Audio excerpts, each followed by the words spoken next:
Bonjour à tous et bienvenue sur ma chaîne. Je vous retrouve aujourd'hui pour une nouvelle vidéo et ce sera une review Disney avec une poupée du film Alice de l'autre côté du miroir. Donc aujourd'hui je vous présente la Reine Rouge.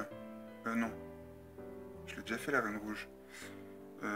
Donc du coup aujourd'hui je vous présente le Chapelier Fou.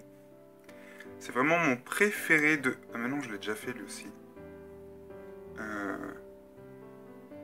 Bon, alors aujourd'hui, du coup, je vous présente la Reine Blanche, Mirana, de White Queen.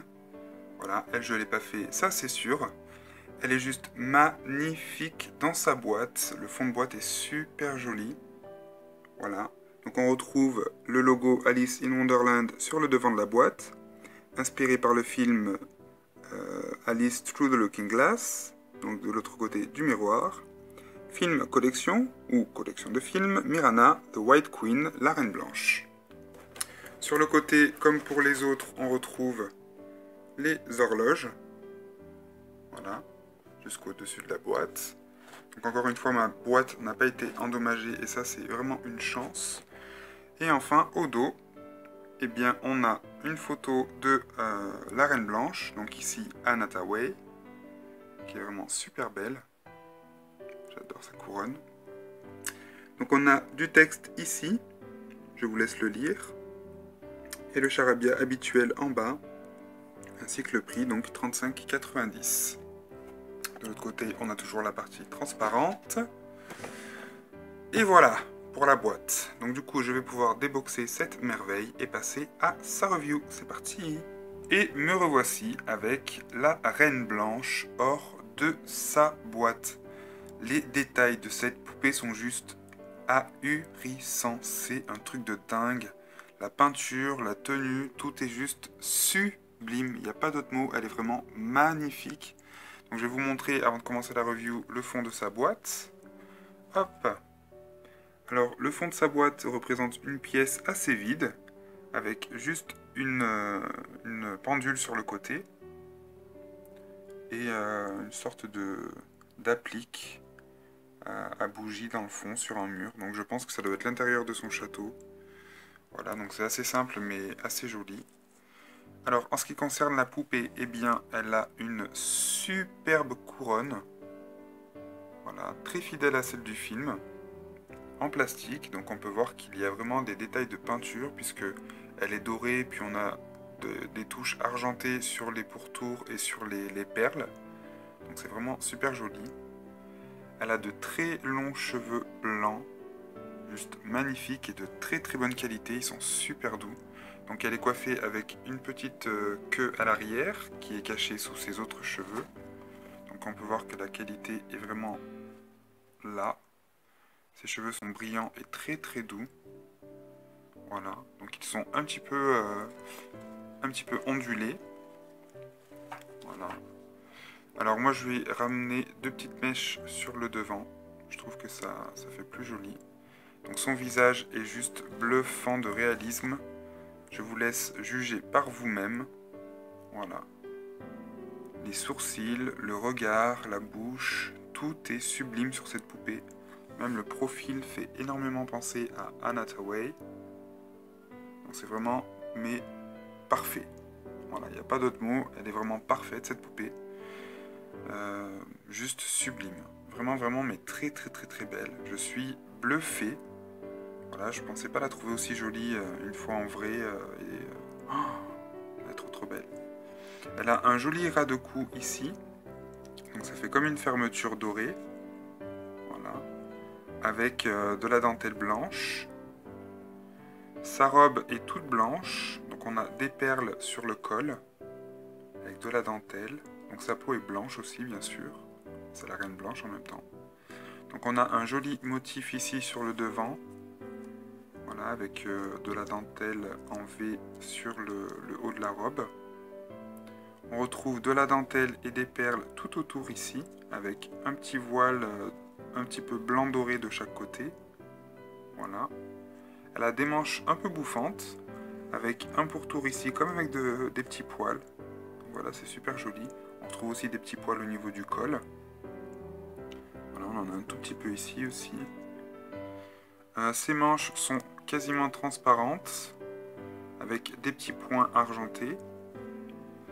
Ses ongles sont peints, donc ça c'est juste trop bien. Et dans cette main, elle a elle aussi la chronosphère. Voilà. Hop. Donc j'ai hâte de savoir ce qu'est la chronosphère. Bon, je sais que c'est un rapport avec le temps du coup, puisqu'il est question de temps dans ce prochain film. On peut voir qu'elle a comme des petits poils autour des manches aussi, avec de la dentelle. Enfin, on dirait, c'est pas vraiment des poils, c'est comme des tincelles très fins, donc c'est très joli. Et quant au bas de sa robe, il est très bouffant. Alors elle vient avec beaucoup de papier à l'intérieur, avec tout ça.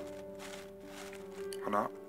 Mais quand on l'enlève, la robe garde cette forme bouffante, puisque en dessous du jupon, on a deux petits voiles de résille de chaque côté ici, donc là on ne les voit pas parce qu'ils sont dessous, qui du coup gardent le volume de la robe, donc c'est super sympa. On a comme un petit tablier en transparence ici sur le devant, voilà, très brillant avec des petits points argentés. On a de la dentelle et des petits poils encore ici sur le tour, c'est super joli. On a un jupon transparent avec plein de paillettes et des dessins de flocons. Voilà, donc il y a un petit côté Reine des Neiges ou Reine des Glaces. C'est super joli. Et en dessous de ce voile, de ce jupon, elle en a un autre blanc, tout simple, mais de couleur un peu brillante aussi, donc ça fait vraiment ressortir la beauté de sa robe. Elle est vraiment merveilleuse, et avec la lumière, comme vous pouvez le voir, ça brille de partout. Voilà, on est vraiment dans quelque chose de magique. Je ne sais pas si vous voyez toutes ces étincelles qui... c'est juste... mais vraiment sublime. Franchement, honnêtement, 35,90 €, moi je l'aurais vendu même 45 ou 50 € tellement elle est détaillée et elle est belle. On sent qu'en plus, c'est pas des matières cheap qui ont été utilisées pour ces poupées, donc juste magnifique. Et enfin, pour finir, on a ces chaussures. Donc ce sont des bottines assez simples, de couleur blanche, blanche-grise. Elle a des petites talonnettes comme ceci. Voilà. Donc encore une fois, le souci du détail avec la semelle qui est peinte d'une autre couleur et les lacets aussi. Donc ça c'est juste super cool. Voilà. Alors on peut voir qu'elle a un petit peu de paillettes sur les jambes. Donc les articulations sont comme les vieilles Barbie au niveau des genoux. Autant pour elle que pour la Reine Rouge. Les paillettes, c'est je pense dû aux paillettes qu'il y a sur sa robe. Pourtant j'en ai pas tant que ça. Hop, je remets un peu sa robe en forme. J'en ai pas tant que ça sur les mains si vous regardez bien. Bon, j'en ai quelques-unes mais c'est toujours moins que certaines poupées. Donc je la redresse un petit peu. Donc voilà pour ma review de la Reine Blanche. Je suis juste sous le charme complet de cette doll. Donc je rappelle, hein, elle est articulée au niveau de la tête, des épaules, des coudes et des poignets. Et voilà, si vous voulez vous aussi craquer, elle est encore disponible sur le site Disney Store. Dépêchez-vous, à mon avis, il n'en restera pas beaucoup. Dès que le film va sortir, elles vont aussi vite partir et après elles vont coûter très cher. Donc voilà, si je vous conseille bien une poupée, du moins de cette collection, c'est vraiment la Reine Blanche qui est vraiment de toute beauté. J'espère que cette vidéo vous aura plu. Je vous rappelle que vous pouvez retrouver celle du Chapelier Fou sur ma chaîne ainsi que la Reine Rouge. Et moi, je perds mon français. Je vous retrouve très bientôt sur ma chaîne pour une autre review Alice de l'autre côté du miroir. Salut, salut!